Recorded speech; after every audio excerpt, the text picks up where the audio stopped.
আজকে ক্লাসটা ট্যাক্সের উপর হবে, গ্র্যাচুইটি। ঠিক আছে, গ্র্যাচুইটি বিষয়টা কি? গ্র্যাচুইটি হচ্ছে রিটায়ারমেন্ট বেনিফিট। রিটায়ারমেন্ট বেনিফিট বলতে রিটায়ারমেন্ট বেনিফিটে মানে হচ্ছে রিটায়ারমেন্টের সময় যে টাকাটা পাওয়া যাবে সেটা হচ্ছে রিটায়ারমেন্ট বেনিফিট, রিটায়ারমেন্টের সুবিধা। এখানে গ্র্যাচুইটি আছে, পেনশন আছে, লিভ স্যালারি আছে, আর ভিআরএস আছে। তো ভিআরএসটা তোদের বই নেই মোস্ট প্রবাবলি, তো ভিআরএসটা দেয়ও না, তা আমি করিয়ে রাখবো। এই চারটে মেন ব্যাপার হয়। এবার বিষয় হলো গ্র্যাচুইটিটা প্রথমে আসি। গ্র্যাচুইটি বিষয়টা কি? গ্র্যাচুইটি হচ্ছে এমপ্লয়ি তার সার্ভিস প্রোভাইড করার জন্য যে টাকাটা through the year, through the life time বা থ্রু দ্য সার্ভিস ইয়ার, যত বছর সে কাজ করছে সেই কাজ করার জন্য যে টাকাটা পেয়ে থাকে সেটা হচ্ছে গ্র্যাচুইটি। কাজ করার জন্য মাসে মাসে যেটা পেয়েছে সেটা স্যালারি, আর কাজ করার জন্য এক্সট্রা যে টাকা পাবে সেটা হচ্ছে গ্র্যাচুইটি রিটায়ারমেন্টের সময়। এইবার এই গ্র্যাচুইটি কটা বিষয় হয় সেটা হচ্ছে 1972 সালে গ্র্যাচুইটি অ্যাক্টের মধ্যে পড়েছিল। সেই গ্র্যাচুইটি অ্যাক্ট হওয়ার পরে তারপরেও অনেকে গ্র্যাচুইটি অ্যাক্টের আওতায় আসেনি, মানে ওই আইনের গ্র্যাচুইটি আইনের আওতায় আসেনি। তো তোদের দুরকমটাই শিখতে হবে, গ্র্যাচুইটি অ্যাক্টের আওতায় আসলে কি কন্ডিশন হবে বা কি হবে, আর গ্র্যাচুইটি অ্যাক্টের আওতায় না আসলে কি হবে। প্রথম হচ্ছে গ্র্যাচুইটি অ্যাক্টের মধ্যে আসলে যেটা হবে, যে টাকাটা পাওয়া যাবে অর্থাৎ বেসিক স্যালারি, আর তার সাথে দেখতে হবে ডিএটা রিটায়ারমেন্ট বেনিফিট কিনা। কি বললাম? ডিএটা রিটায়ারমেন্ট বেনিফিট কিনা, তো বলে দেবে কোশ্চেন। স্যালারির সাথে ডিএ যদি রিটায়ারমেন্ট বেনিফিট হয় তাহলে স্যালারি প্লাস ডিএ দুটোর উপর গ্র্যাচুইটি ক্যালকুলেশন করতে হবে, আর যদি না হয় তাহলে অনলি হচ্ছে স্যালারির উপর ক্যালকুলেশন হবে। ক্লিয়ার? কি বললাম? এইবার গ্র্যাচুইটি একটা বিষয়টা কি, প্রথম হচ্ছে সরকারি যারা আছে, যারা সরকারি কর্মচারী, লোকাল অথরিটি, সেন্ট্রাল গভর্নমেন্ট, রাজ্য সরকার, গ্র্যাচুইটি টাকা পুরো ছাড়, এক্সেম্পট ফ্রম ট্যাক্স, কোনো ট্যাক্স দিতে হবে না। আমরা কি করি? আমরা ট্যাক্স বার করি না, কোনো অঙ্কে আমরা বার করি হচ্ছে কতটা আমাদের ট্যাক্সেবল ইনকাম, অর্থাৎ আমাদের যে ইনকামটা সেটা কত টাকা ট্যাক্সের আওতায় আসছে, আমাদের ইনকামটা ট্যাক্সেবল বার করি, যে ট্যাক্সেবল ইনকাম তার উপর ট্যাক্স দিতে হবে, কত টাকা ট্যাক্স দিতে হবে এটা আমরা বার করি। আমরা কি করি? আমাদের ট্যাক্সেবল ইনকামটা বার করি। স্যালারি এখানে কি হবে? ট্যাক্সেবল স্যালারিটা বার করতে হবে, ট্যাক্সেবল গ্র্যাচুইটি বার করতে হবে।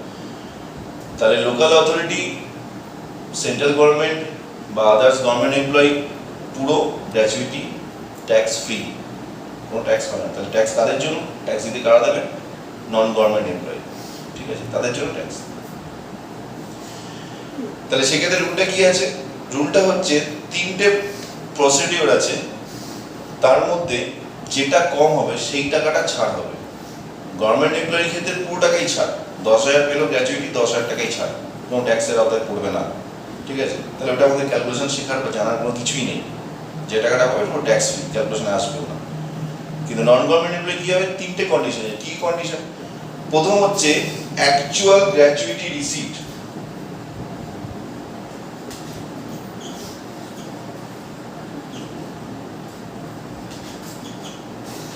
অ্যাকচুয়াল গ্র্যাচুইটি রিসিভ, অর্থাৎ অ্যাকচুয়াল যে টাকাটা পেয়েছে সেটা।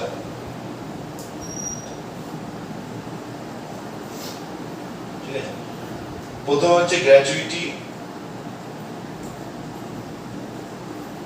রিসিভ বলে মনে করো আউটার কলমটা বসে যাবে।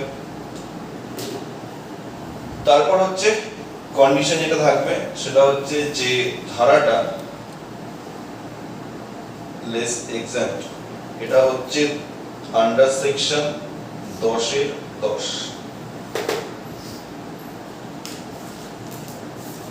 List of the following. তিনটের মধ্যে যেটা কম হয়। প্রথম কন্ডিশনটা কি? যে টাকাটা অ্যাকচুয়াল গ্র্যাচুইটি পাচ্ছে, অর্থাৎ 10,000, 20,000, 1 লাখ, 2 লাখ যা হবে সেটা। নেক্সট হচ্ছে ফর্মুলাটা লিখছি আগে, 15/26 ইন্টু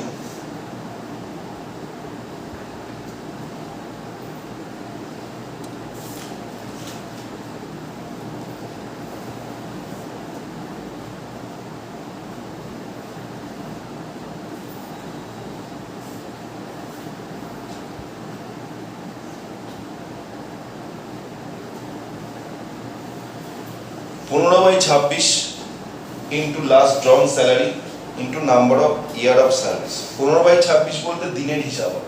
কিরকম দিনের হিসাব হয়? আচ্ছা, আর একটা কন্ডিশন লিখে দিই, সি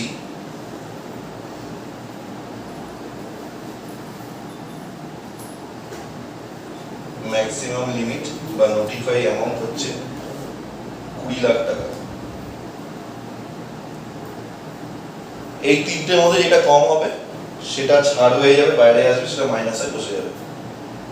অ্যাকচুয়াল গ্র্যাচুইটি যে টাকাটা পাচ্ছি সেটা বসাবো, তারপরে তিনটের মধ্যে যেটা কম হবে সেটা এখানে চলে আসবে, সেটা উপরে অ্যামাউন্ট থেকে মাইনাস হয়ে বসে যাবে। ওটাই হচ্ছে ট্যাক্সেবল গ্র্যাচুইটি। এবার 15/26 last ড্রন salary number of year of service বলতে কি বোঝায়? 15/26 বলতে দিনের হিসাব। এটা এক মাসে 4টে ছুটি হয়, সেই 4টে ছুটি বাদ দিলে এক মাস ধরায় 26। যে কোনো জায়গায় কাজ করি সপ্তাহে একটা ছুটি দিয়ে পাবি, তাহলে এক মাসে 30 দিন, 30 দিনে 4 দিন ছুটি দেবে, মাসে 4 দিন ছুটি, তাহলে কাজের দিন 26। 26 দিনের মধ্যে 15 দিনের স্যালারি কত সেটা বার করার জন্য 15/26। ওকে, তার মানে এই যে লাস্ট ড্রন স্যালারি, অর্থাৎ লাস্ট ড্রন স্যালারি বলতে লাস্ট মাসে যে স্যালারিটা পেয়েছিস তুই, সেই স্যালারির বেস করে বা লাস্টের দিক দিয়ে যে স্যালারিটা পেয়েছিস, দেখ স্যালারি তো ইনক্রিমেন্ট হয়, ইনক্রিমেন্ট হয় তো। ধর আজ থেকে 10 বছর আগে ঢুকেছিল, সেই সময় যে স্যালারি পাচ্ছে 10 বছর পরে সেই স্যালারি তো সে পাবে না, স্যালারি তো বাড়বে একটু হলেও। ক্লিয়ার কি বললাম? স্যালারি একটু হলেও বাড়বে।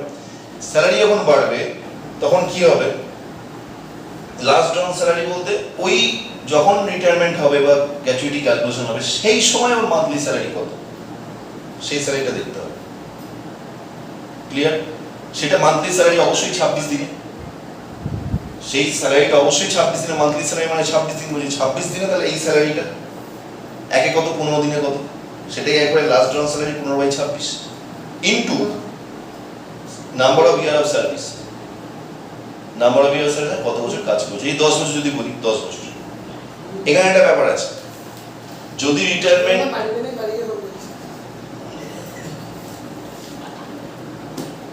গলাটা তো হেই গো, বাইরে গিয়ে একটু কথা বলতে শোনো। আচ্ছা, এটা বলছি যে স্যালারি এটা কমপ্লিটেড ইয়ার অফ সার্ভিস,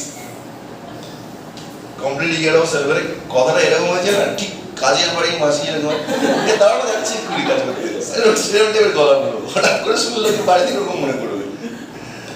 আচ্ছা, তাহলে number of year of service কথাটা কি বললাম? কত বছর কাজ করে, যদি 10 বছর কাজ করে। এবার একটা কথা বল, খুব ভালো করে বুঝবি এই জায়গাটা। 10 বছর 2 মাস কত বছর ধরবো? 10 বছর। ঠিক আছে, 10 বছর 3 মাস কত বছর ধরবো? 10 বছর। 10 বছর 4 মাস 10 বছর, 10 বছর 5 মাস 10 বছর, 10 বছর 6 মাস তা হলো 10 বছর। যেই 10 বছর 7 মাস হয়ে যাবে 11 বছর ধরবো। ক্লিয়ার কি বলতে চাইছি? গ্র্যাচুইটি অ্যাক্টের মধ্যে পড়লে 6 মাস অতিক্রম করলেই সেটা পুরো বছর ধরে নেওয়া হয়। তার মানে 10 বছর 6 মাস অবধি ঠিক আছে, 10 বছর 7 মাস হলেই সেটা 11 বছর কাজ করেছে ধরে নিতে হবে। কমপ্লিটেড ইয়ার অফ সার্ভিস 11 বছর। এটাই যদি গ্র্যাচুইটি অ্যাক্টের মধ্যে না পড়ে, গ্র্যাচুইটি অ্যাক্টের মধ্যে না পড়ে, তা 10 বছর 11 মাস 29 দিন তাও 10 বছর। বুঝে গেল কি বললাম? 10 বছর 11 মাস 29 দিন তাও ওটা 10 বছরই ধরা হবে গ্র্যাচুইটি অ্যাক্টের মধ্যে যদি না আওতায় না আসে। তাহলে আমি এটা করছি গ্র্যাচুইটি অ্যাক্টের আওতায় আসছে, তাহলে সেখানে 10 বছর হলে 10 বছর, 10 বছর 6 মাস হলে 10 বছর, 10 বছর 7 মাস হলে 11 বছর। ঠিক আছে, এইটা হচ্ছে রুল গ্র্যাচুইটি অ্যাক্টের মধ্যে পড়লে। ক্লিয়ার? এবার তোদের বইয়ে এক্সাম্পল গুলো দেখ। হাফ এরকম 15 দিন বেস স্যালারি, 7 ডেজ ওয়েজেস, এসব অনেক কিছু দেওয়া আছে। মোদ্দা কথা হলো এটা সি এন্টারের বই থেকে নেওয়া, পাদুকা সি এন্টারের বই, একদম সেম এইটা হবে। কারণ সবসময় ব্যাপারটা কি হয়, সিএস সেনগুপ্ত তো অবশ্যই ভালো বই, নিজে দেখা যাচ্ছে বইটা, সিএস সেনগুপ্ত অবশ্যই ভালো বই। স্টুডেন্ট লেভেলে যখন গ্র্যাজুয়েট লেভেলে সিএস সেনগুপ্ত, কিন্তু এটা সি এন্টারের বই পাদুকার, দেখা যাচ্ছে। এই বইটা প্রপার সব রুলগুলো ঠিকঠাক থাকে, সিএস সেনগুপ্ত থাকে না বলছি, সিএস সেনগুপ্ত থাকে ইজি ভাবে থাকে, সিএস সেনগুপ্ত একটু গোটানো থাকে। আচ্ছা, এবার সিএস সেনগুপ্ত বই থেকে এক্সাম্পল দেখ। এইগুলো বেশি ক্লাস সময় নষ্ট করে লাভ নেই, এগুলো একদম easy part. Problem 4, problem 5, problem 6। তো তারপরের পেজে আছে, এটা দেখ আমার বইতে 1 বছর পুরনো, ট্যাক্সের রুল চেঞ্জ হয়নি, কোনো নতুন বইটা, এটা নতুন বইয়ে দেখে নিলাম, এটা কোনো চেঞ্জ হয়নি।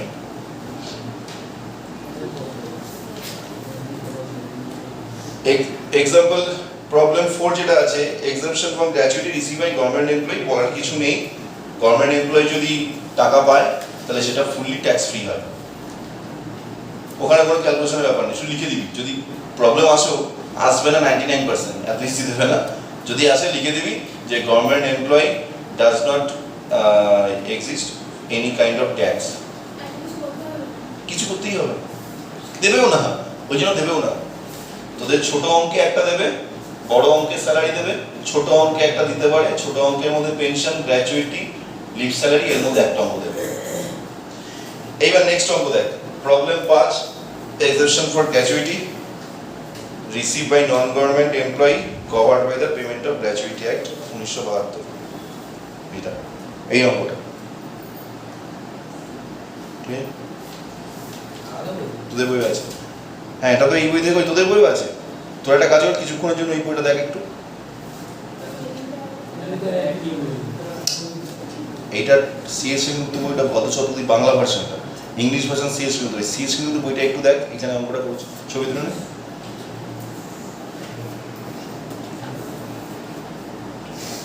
অঙ্ক একই, নিয়ম তো একই, সংখ্যাটা আলাদা হবে অঙ্কের, এটাই তোদের বইও আছে, দেখে দিচ্ছি। X, a private sector employee covered by the payment of gratuity act 1972, retire on November 30/22 যার বই যা আছে, after a continuous service of 22 years and 10 months, তার 22 বছর 10 মাস কাজ করার পরে রিটায়ার করেছে, আর গ্র্যাচুইটি অ্যাক্টের মধ্যে পড়ছে, 1972 গ্র্যাচুইটি অ্যাক্টের মধ্যে পড়ছে। In the concern and receive gratuity of 4,50,000 এবং রিসিভ গ্র্যাচুইটি রিসিভ করে 4,50,000 on December 2022. His basic pay and dearness allowance for the last month was 52,780. Basic pay and dearness allowance যেটা ছিল last month যেটা পেয়েছে 52,780, এটা last মান্থের salary করে দিচ্ছে, যেটা বলছেন লাস্ট মান্থের স্যালারি দরকার। এইবার গ্র্যাচুইটি কত পাচ্ছে, গ্র্যাচুইটি কত পাচ্ছে বল বল, কত টাকা পাচ্ছে গ্র্যাচুইটি? 4,50,000। 4,50,000 গ্র্যাচুইটি অ্যাক্টের মধ্যে এটা পড়ছে, বুঝলি আমরা দেখ 4,50,000। হ্যাঁ 12,50,000 আছে বাজেটটা, সেটাই কর, সেটাই বল কত আছে বল, 12,50,000। ওকে, তাহলে অ্যাকচুয়াল গ্র্যাচুইটি যেটা হবে ইনার কলামে বসবে, সেটা 12,50,000 বসবে। ছাড় বলতে exam understanding 10 list of the following, তিনটের মধ্যে এটা কমন, তাহলে অ্যাকচুয়াল গ্র্যাচুইটি 12,50,000 হলো। এইবার এই পার্টটা দেখ 15/26, এটা ফর্মুলা, অ্যাকচুয়ালি ফর্মুলা আছে করতে গেলে ডেসক্রিপটিভ থেকে ফর্মুলা আছে। তাহলে লাস্ট ড্রন স্যালারি কত ওটা বল, তাহলে ওটা হতে বই কত আছে, লাস্ট ড্রন স্যালারি কত আছে 1,43,000, আর কাজ কত বছর করেছে 22 বছর 10 মাস, তো অ্যামাউন্টটা চেঞ্জ করেছে। আচ্ছা, তাহলে 1,43,000 টাকা স্যালারি পাচ্ছে, তো এটা লাস্ট ড্রন স্যালারি বলতে লাস্ট মাসে যে বছর রিটায়ার করছে সেই মাসের স্যালারি, তাহলে সেই স্যালারিটা কত দিনের, 30 দিন, তার মানে 26 দিন, 4 দিন ছুটি থাকে, তাহলে 26 দিনের জন্য 26 ডেজ স্যালারি হচ্ছে কত বললি অ্যামাউন্টটা, 1,43,000।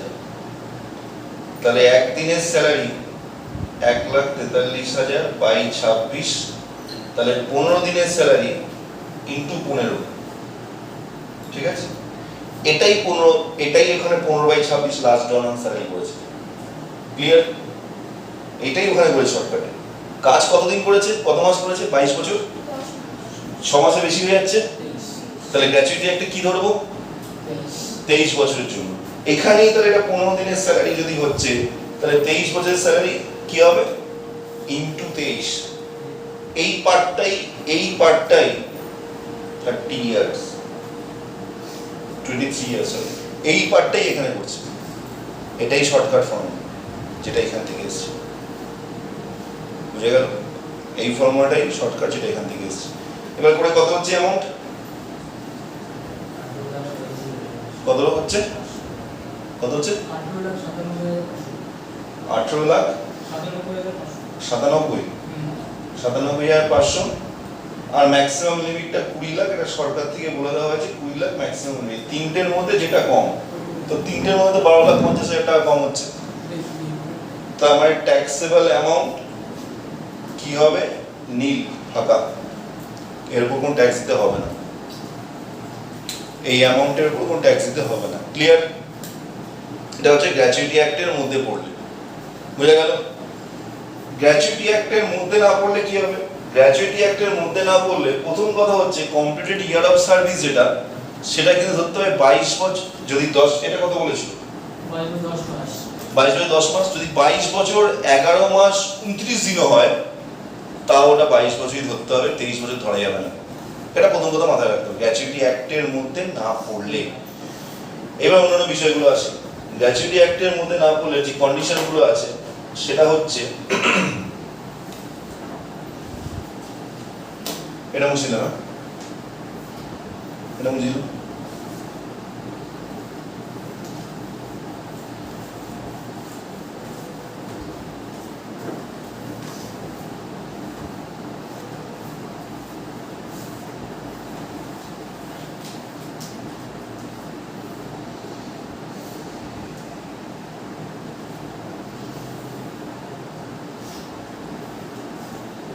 এইখানে গ্র্যাচুইটি অ্যাক্টের মধ্যে না পড়লে not covered by the gratuity act. 10 মাসের স্যালারিটা একটা খুব ভাইটাল ব্যাপার হয়ে যায়। লাস্ট 10 মান্থ রিটায়ারমেন্টের সময় থেকে লাস্ট 10 রিটায়ারমেন্টের সময় অবধি, তার মানে ওই লাস্ট 10 মাসের স্যালারি বার করতে বলছে। যদি কেন বলছি, এটা সরকারি রুল। এখানে প্রথম যে কন্ডিশনটা আছে সেটা হচ্ছে, এটা আন্ডার সেকশন 10ই আছে, অ্যাকচুয়াল গ্র্যাচুইটি রিসিপ্ট।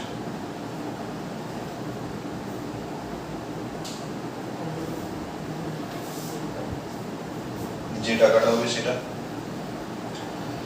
2 নম্বর হচ্ছে half into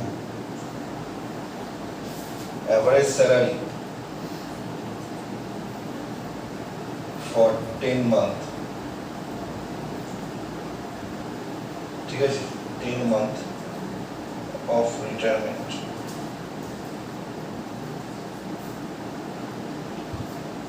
into number of years of completed service or maximum limit per notified amount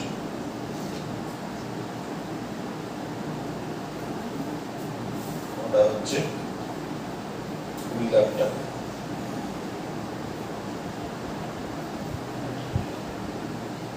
এটা অ্যাকচুয়াল গ্র্যাচুইটি যে অ্যামাউন্ট হবে সেটা, তার সাথে হচ্ছে half into average salary of 10 month of retirement. তার মানে লাস্ট 10 মাস যে সময় রিটায়ার করছে, সেই সময়ের থেকে তার আগের 10 মাস আগে, টোটাল 10 মাস, সেই 10 মাসের স্যালারি কত সেটা বার করতে হবে। তোদের বই কি এক্সাম্পল দিয়েছে? আমার বই, এই বইটা বলছি, সিএস সেনগুপ্ত আরও যে বইটা বলছি, an employee of a private concern not covered by the payment of gratuity act 1972 retired on February 22, 2023 after a continuous service of 28 years 9 months and receive gratuity 5,25,000 টাকা। এটা আছে তোদের? আমার কত আছে? 12 লাখ। এমন চেঞ্জ করে দিয়েছি, 5,25,000 টাকা মার্চ 2023। ওদের বইটা 12 লাখ আছে। আচ্ছা, 1 মিনিট,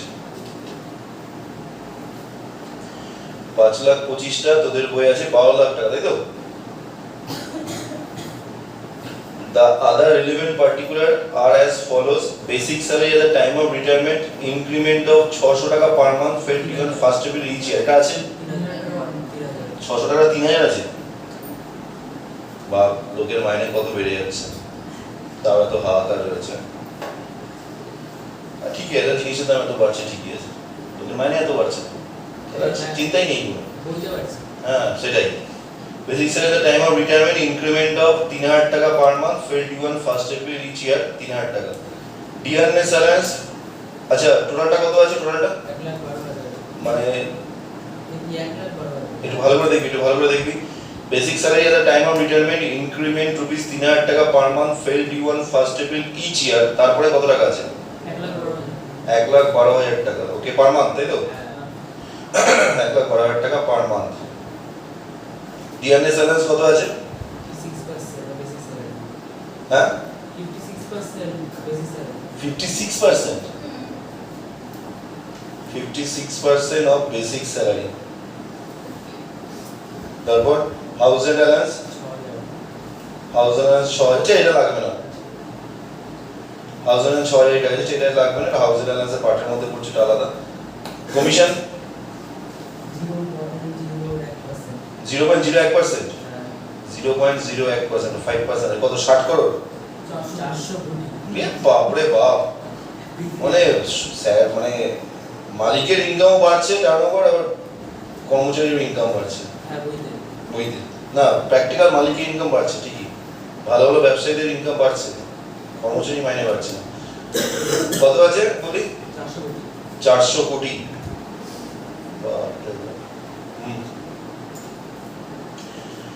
গ্র্যাচুইটি অ্যাক্টের মধ্যে কি হবে? এটা ফার্স্ট বুঝতে হবে, এই যে অ্যাভারেজ মান্থলি স্যালারি এটা দিয়েছে, এই যে জায়গাটা ভালো করে দেখবি, average salary from 10 month. 10 month হলে আমার লাস্ট 10 মাসের স্যালারি বার করতে হবে। লাস্ট 10 মাস বলতে রিটায়ার কবে করছে বলেছে? ফেব্রুয়ারি 22, 2023। ফেব্রুয়ারি 22-এ রিটায়ার করছে, তাহলে ফেব্রুয়ারি 22-এ যখন রিটায়ার করছে, তাহলে ও তার আগের 10 মাস কোথা থেকে হবে? কোথা থেকে ধরবো? পিছনে একটা ওয়ার্কিং করে দিয়ে দেখ, পিছনে একটা ওয়ার্কিং করা আছে।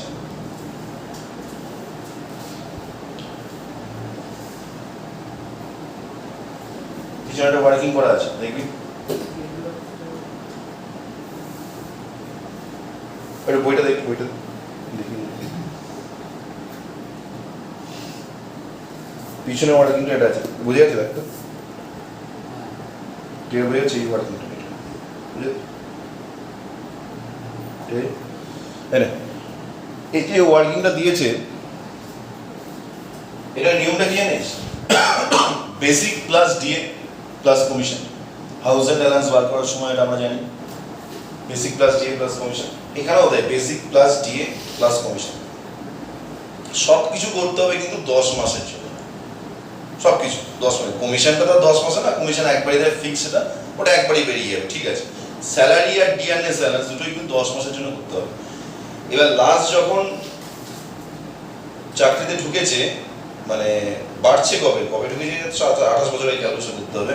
চাকরিতে বাড়ে, মাইনেটা বাড়ছে কবে? এপ্রিল থেকে, মানে এপ্রিল থেকে হচ্ছে তো, তাহলে ওর মান্থ কবে হচ্ছে? ফেব্রুয়ারি।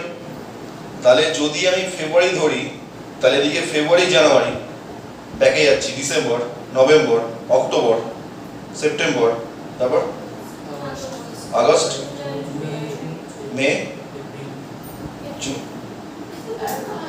জুলাই,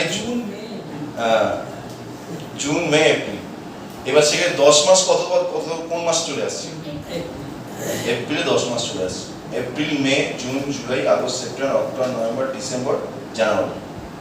যদি ফেব্রুয়ারিটা ধরি, বলছি মনে মনে, যদি ফেব্রুয়ারিটা ধরি, তাহলে কি হবে? তাহলে কিন্তু ওটা এপ্রিলের পরের মাস, মানে মে থেকে 10 মাস হচ্ছে। হিসাবটা করে দেখেন, মে থেকে 10 মাস হচ্ছে। এবার ফেব্রুয়ারি 22 দিন, তাহলে ফেব্রুয়ারি পুরো কমপ্লিট করে নি। ফেব্রুয়ারি 22 দিন রিটায়ার করেছে, ফেব্রুয়ারি পুরো কমপ্লিট করে নি, তাহলে আমাকে completed year of month, completed month of service. তাই কমপ্লিট বললে কি হবে? জানুয়ারি থেকে ধরতে হবে, তার আগে থেকে তো জানুয়ারি থেকে ধরতে হবে। তা জানুয়ারি থেকে ধরলে কি হবে? তাহলে এপ্রিল থেকে হচ্ছে, April, May, June, July, August, September, October, November, December, January, 10 মাস। তা 10 মাসের স্যালারি মান্থলি স্যালারি বলেছে, মান্থলি স্যালারি বোঝো তো? কি করতে হবে? 10 দ্বিগুণ করতে হবে, বুঝে গেল? মান্থলি স্যালারি এটা বলেছে 10 দ্বিগুণ করবো। DNS allowance part of salary বলেছে, যা বলেছে 10 দ্বিগুণ করবো। কমিশনটা 10 দ্বিগুণ করবো না, কমিশন যেটা বলেছে 0.01%, ওটা ওই 4 কোটি টাকার উপর বার করবো, যত হচ্ছে। কোনটা? ইনক্রিমেন্টটা এখানে অ্যাড করা আছে কেন বলতে? এপ্রিল মাসেই পাচ্ছে তো। যদি এটা এরকম হতো, ভালো করে বুঝবি, 3000 টাকা এপ্রিল মাসে ইনক্রিমেন্ট হচ্ছে, যদি এটা এরকম হতো যে increment will be starting point বা স্টার্টিং ডেট যেটা সেটা হতে হচ্ছে জানুয়ারি। তাহলে তোকে যে স্যালারিটা লাস্ট থাকতো সেটার থেকে 3,000 টাকা কম ডিসেম্বর অব্দি হিসাব করতে হতো। বুঝে গেল? আমি কথা বলছি, যদি ফেব্রুয়ারি মাস অব্দি স্যালারি বলে 10,000 টাকা, তাহলে ধরতে হবে জানুয়ারির আগে অব্দি সেই স্যালারিটা ছিল হচ্ছে 7,000 টাকা। ক্লিয়ার কথাটা কি বলছি? এখানে কি বলছি, ইনক্রিমেন্ট এপ্রিল মাসে হচ্ছে, এপ্রিল মাসে বাড়ছে, তো ঠিক আছে, এখন তো এপ্রিল থেকে হিসাবে আসছে, তাহলে সেক্ষেত্রে প্রবলেমটা হবে না। প্রবলেমটা কখন হবে? যখন এটা বলবে অন্য কোনো মাস। অন্য কোনো মাস বলতে আমি ক্যালকুলেশনের সুবিধা জন্য ধরে নিলাম যে জানুয়ারিতে 3,000 টাকা করে বাড়ছে, আর তোকে ফেব্রুয়ারিতে স্যালারি বলছে 10,000 টাকা, তা জানুয়ারিতে প্রত্যেক বছর জানুয়ারিতে বাড়ছে মানে 3,000 টাকা বেড়ে 10,000 টাকা হচ্ছে। তাহলে জানুয়ারি আগে অব্দি ওটা কত ছিল? 7,000 টাকা। তাহলে April, May, June, July, August, September, October, November, December 9 মাস তুই ধরতে হতো তোকে 9,000 এই 7,000 ইন্টু 9, আর জানুয়ারি মাসে ধরতে হতো 10,000 ইন্টু 1। কথা বলো, এইভাবে করতে হতো। যে সময় থেকে বাড়বে সে সময় ধরতে হবে। এটা যদি এপ্রিল থেকে বাড়ছে সেহেতু আমার নর্মালি এটা কোনো ক্যালকুলেশন ব্যাপার নেই, এপ্রিল থেকেই একই স্যালারি চলছে। এইবার তাহলে কি দাঁড়াবে? অ্যাভারেজ স্যালারি বলতে 10 মাস, 10 মাসেরটা যোগ করে কত হচ্ছে? টোটাল যোগ করে দেখ, তোদের বই দুটো আলাদা আছে। 10 মাসের স্যালারি যোগ করে কত হবে টোটাল?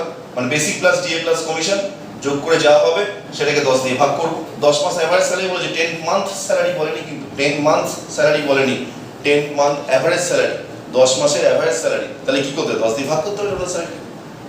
টোটাল স্যালারিটাকে 10 দিয়ে ভাগ করে এটা হবে, সেটা হচ্ছে একটা কন্ডিশন। সেটা কত?